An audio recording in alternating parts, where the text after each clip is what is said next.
Welcome to the Genius Factory. Enjoy the video. In this video, I will explain how to make a Desi Akhada at home. First, select an ideal outdoor location. Look for a flat, open area with good drainage, perhaps 15 feet by 15 feet. Clear away any rocks, roots, or debris to ensure a safe training environment. A well-prepared base is crucial for a traditional wrestling pit. This initial step sets the foundation for your home Akhada. Next, prepare the soil for your Akhada. Dig down about 2 to 3 feet, removing any large stones or unwanted materials. Sift the excavated soil thoroughly to achieve a fine, consistent texture. Traditionally, a small amount of mustard oil is mixed into the soil.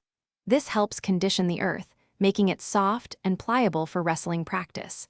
This step is vital for creating the authentic Akhada feel. Now, let's build the boundary and base.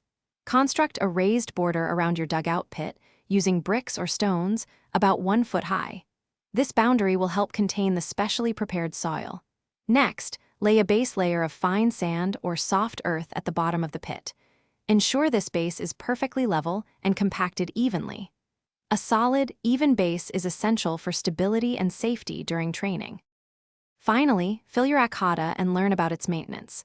Carefully fill the pit with your prepared, sifted, and oiled soil, aiming for a depth of 1 to 2 feet. After each use, rake and level the surface to keep it smooth and safe.